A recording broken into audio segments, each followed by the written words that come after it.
Cardinal Robert Francis Prevost is the new pope. You'll get chills from Pope Leo XIV moment, but probably not for the reason you might think. Pope Leo XIV took over when Pope Francis passed away in April 2025, and while there aren't many people in the world who might be considered Francis' replacement, Pope Leo has already started to leave his mark, with soul-stirring, priceless moments. What specifically did he do to begin leaving such lasting effects at such a young age? Could the decision made by the papal conclave finally be justified? Come explore the brief moments that ignited Pope Leo XIV's passion in St. Peter's Basilica. Pope Leo XIV, a coup nobody anticipated. The Catholic Church and a large portion of the globe suffered when Pope Francis' reign came to an end at the urging of death, the final ballot of fate. He passed away at Domus Sancti Martyr in Vatican City, where Camerlengo Cardinal Kevin Farrell made the announcement. According to reports, Pope Francis was adored by everyone. Therefore, it was never going to be simple to replace him. However, the trusted papal conclave, composed of senior Catholic cardinals, was given the seemingly insurmountable task of succeeding Pope Francis. Therefore, in an attempt to choose the new pope, the papal conclave met in secret on May 7, 2025. The Sistine Chapel's icy silence served as the venue for the conclave. The conclave, as anticipated, was cloaked in secrecy and concealed from the general public. While the potential successor to the late Pope Francis was being debated by 133 cardinal electors, anticipation was high in the Sistine Chapel, and Rome was up and alert as it awaited the white smoke that, according to a tradition almost as old as time itself, signifies a successful selection. With the voting papers burning away not only votes, but also the last remnants of the previous pope's legacy, the much-anticipated white smoke erupted from the Sistine Chapel chimney on May 8, 2025. Habemus Papam, which translates to "We have a new pope," was declared by the cardinal proto-deacon after the thick white haze had passed. The wonderful news is met with great joy and ecstasy in Rome. In little more than 30 hours, the conclave had completed its task, and a new pope had been elected. As Rome rejoiced, the greatest surprise was revealed. America has elected a new pope. Not a single American cardinal has served as the head of the Roman Catholic Church in its 2,000-year history. The public's initial reaction to the appointment of U.S. Cardinal Robert Prevost as pope was divided. Some were ecstatic, while others were perplexed and found it difficult to comprehend.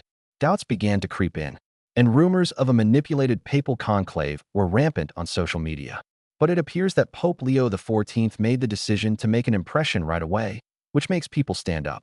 And perhaps for the first time, everyone can accept his rise to the top of the Roman papacy. However, Cardinal Robert Prevost is a real person. Prevost, Cardinal Robert. He was brought up to follow the Catholic faith from the day he was born. Robert Francis Prevost on September 14, 1955, at Mercy Hospital on the south side of Chicago, Illinois. He had two elder brothers, John Joseph and Louis Martin.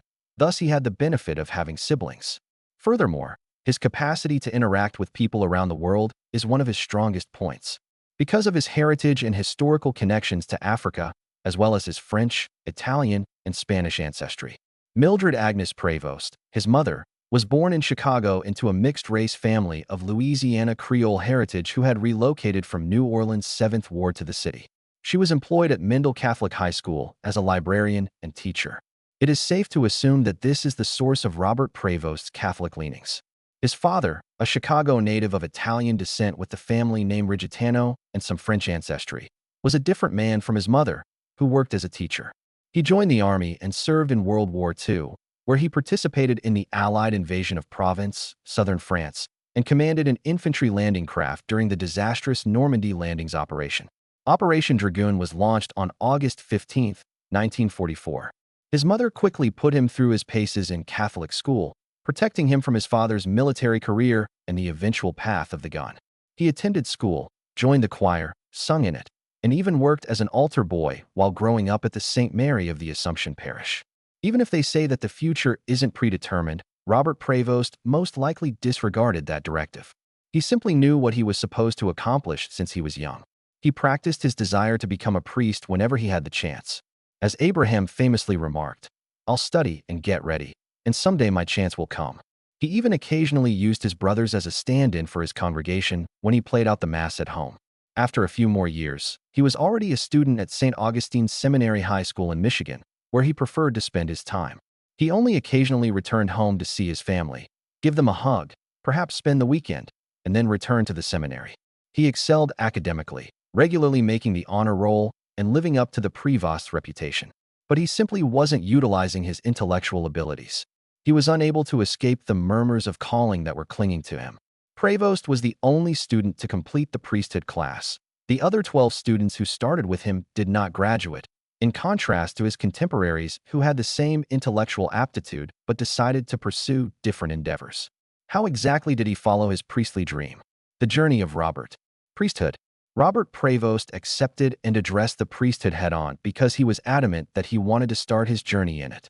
He became a novice in the Order of St. Augustine on September 1st, 1977, and spent a full year living at Immaculate Conception Church in the gay district of St. Louis, Missouri. After a brief stay in Minneapolis during the summer of 1978, where he completed 3 months of practical pastoral education, he relocated to Chicago, where he took his solemn vow on August 29, 1981, and his first vows on September 2, 1978. At St. Clair of Montefalco Parish in Grosse Pointe Park, Michigan, Thomas Gumbleton ordained him as a deacon in September 1981. On June 19, 1982, Archbishop Jean Jadot consecrated him as a priest in Rome at the Church of Santa Monica degli Agostiniani because of his extraordinary deaconry accomplishments. He joined the Augustinian mission in Peru in 1985, just 3 years later, and from 1985 to 1986, he was the chancellor of the territorial prelature of Chiricanas. He was asked to defend his thesis in 1987, and he did a fantastic job.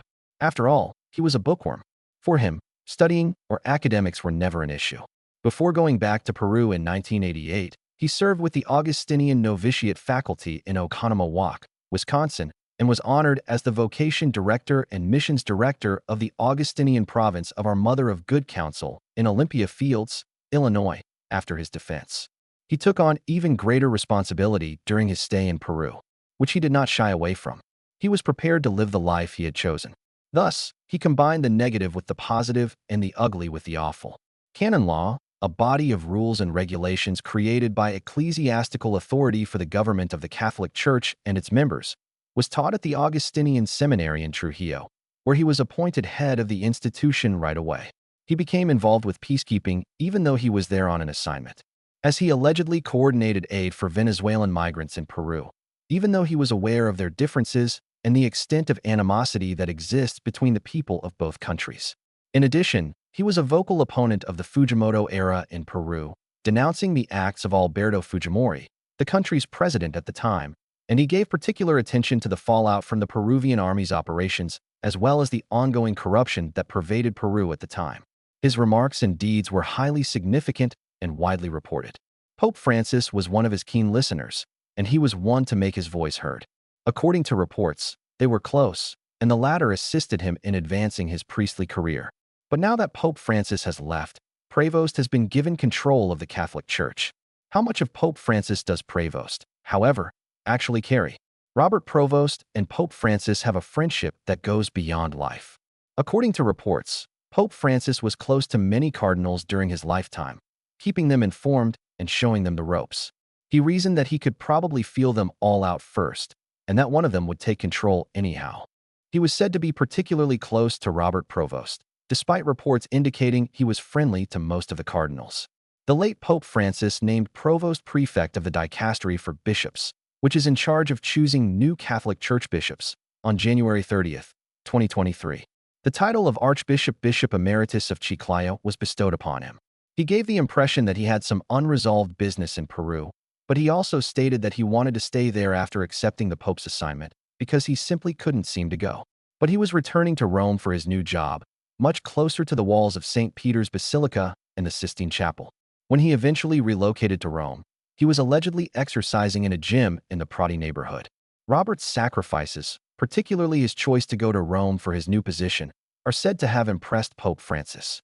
With the deaconry of Santa Monica degli Agostiniani, he thus made the decision to name Provost a cardinal with the title of Cardinal Deacon. Due to his new position, Robert Prevost, who had previously conducted business in secret and kept his responsibilities secret even as they were being carried out, was forced to come out in the open. It was his responsibility this time to assess and suggest episcopal candidates around the globe. As anticipated, he became much more visible, and people began to notice him more. His name was becoming familiar to most people.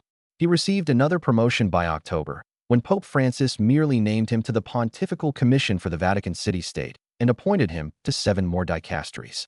He could no longer be concealed from the papacy's highest authorities at that time. Now that everyone knew who he was, it was said to be both a boon and a bane. On February 6, 2025, Pope Francis responded to rumors that the Pope was spreading among Catholics about nepotism and favoritism and how they were gradually beginning to infiltrate the Church from the top down. He was appointed a titular bishop of the Suburbicarian Diocese of Albino after Pope Francis elevated him from provost to cardinal bishop. He could feel the stinky eye flying across the room, even while his friends were celebrating his victory. He also realized that much more effort needed to be done to get the papacy to see him for who he truly is, not only as Robin to the Pope's Batman. His chance will arrive soon, and the truth pendulum is currently swinging. Was the way the late Pope treated Robert a factor in his electoral victory? Election-related details. Politics was simply unavoidable when it came to an election, Vatican or not. For some background, Robert Provost was practically never mentioned as a potential candidate in the pre-conclave Pope rumors on the Most Papabile. Rather, he seemed more like the run of the litter or a compromise pick. Was it, however, his skill or the fact that his closeness to the Pope made him unpopular? Some claim that the cardinal has benefited from special treatment from the Pope between 2022 and 2025. Most of the highest-ranked cardinals in the papacy were not pleased with his abrupt ascent through the ranks, even if he was clearly an American. It was therefore not surprising that he was hardly taken into consideration as a potential Pope replacement by those outside the institution. The majority of respondents thought that the most likely candidate from the College of Cardinals was Italian, but there were other candidates with full European ancestry. Among them are Luis Antonio Tagle, who is also the most popular, Fridolin Ambongo Bisungu, Pier Battista Pizzaballa, Peter Erdo, Cardinals Parolin, and Matteo Zuppi. However, there was a problem with Tagle. He is simply too contentious for some people. Antonio Tagle comes from the Philippines, where Rodrigo Duterte authorized the death penalty and issued orders to kill and maim anyone involved in the sale of drugs like fentanyl and others. The American administration had continuously sought to subdue Rodrigo Duterte while he was doing his crimes under the laws he created, and other organizations, such as the European Union, had also attempted to do the same. The world needed to speak out and take action because the Philippines was on fire. The Vatican had a duty to the world to speak up where it could and hope to bring about change, even though it is a government with the ability to use a militia to stop a rogue government from killing half of its citizens for selling fentanyl or other illegal substances. One Vatican cardinal in particular was being investigated while Duterte reveled in his crimes in the hopes of making the decision to publicly denounce it. However, a fellow Filipino named Cardinal Tagle was quietly observing. Naturally, he was severely criticized by the media, which saw his silence as complicity and a violation of the unwritten code of engagement as a highly esteemed Vatican member. For Filipinos and others across the world who were aware of their Duterte issue, all that power and influence hidden behind a closed mouth just wasn't working. He did, however, finally come out in 2017 to express his strong opposition to it. Some praised him for taking the initiative at last, while others said it was too late. As a result, some influential individuals simply weren't impressed by his consideration for the next pope. Therefore, it was no longer shocking when Cardinal Robert Prevost was chosen despite his American ancestry. Despite suspicions, his relationship with the Pope was thought to have been the main factor. However, how could Pope Leo XIV make an impression for someone who was cast off as never becoming Pope? Pope Leo's moment that healed souls and opened hearts. Leo XIV has undoubtedly adapted well to the rather astonishing news of his appointment as Pope. He was declared Pope right away. He had the expression of a man who was eager to prove himself to the world and demonstrate that the conclave had made the correct decision because he didn't really need to try this time. He supposedly strolled calmly through the corridors of the Sistine Chapel, where people waited to view the face of their future pope, surrounded by Michelangelo's renowned brushstrokes. He didn't appear to be a man overtaken by a role he had never imagined. Rather, his smile was warm and inviting, and he blessed the hearts of those who waited to see him while shaking hands. This is a sacred moment. With Michelangelo's revered brushstrokes and paintings depicting the rise of man gazing down at him from the heights of the Sistine Chapel, He chose to meet the thousands of people who had gathered outside the chapel to see him instead of in one of the Vatican's most revered halls. There is more to the Sistine Chapel than just the Catholic Church's center. The most important choices, namely the election of a pope, are decided by the Parliament. Cardinals pray in private to God amid its hallowed hallways and golden decorations.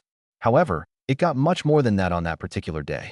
Pope Leo XIV strolled among the populace not only as the Pope of the Vatican, but also as a parent and a leader, and it became a site where the new pope shared a private moment.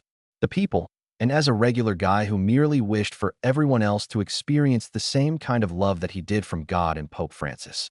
The Sistine Chapel's hallowed walls were silent for a while as everyone waited for him to speak. He didn't, however. The message was unexpected, but the public quickly figured it out. Words weren't used. Actions were involved. In a story of humility rarely witnessed before, his purposeful entry into the Sistine Chapel crowd represented the Pope as a member of the populace, much like Jesus walked alongside the disciples. The message was his presence. As everyone realized why Jesus had chosen to walk silently among them, hearts were filled and sorrowful sobs echoed through the Sistine Chapel's halls. It was said to be a blissful moment when the world acknowledged him. However, he was prepared to take on the obligations that came with being named the new pope. However, what was his first act of inauguration? XIV's inaugural act of the pope. He celebrated his first Mass as Pope of Vatican City in front of the gathered college of cardinals in the Sistine Chapel after the secret papal conclave decided to elect him. He delivered his first sermon regarding the world's loss of faith at Mass and described the Church as a massive source of hope that helps light up the world's darkest hours. There was something about him that simply portrayed him as a man with a very strong sense of conservational principles, even though his message was one of hope and faith. But few could truly predict his opinions on the waking world, where sin was rampant and the new normal seemed a touch strange. His first public appearance, however, was to give a blessing from the roofed area of St. Peter's Basilica prior to the Massachusetts. His first words were, "Be with all of you." However, his second remark was the one that most faithful people remembered. Evil will not win. God has us in his hands.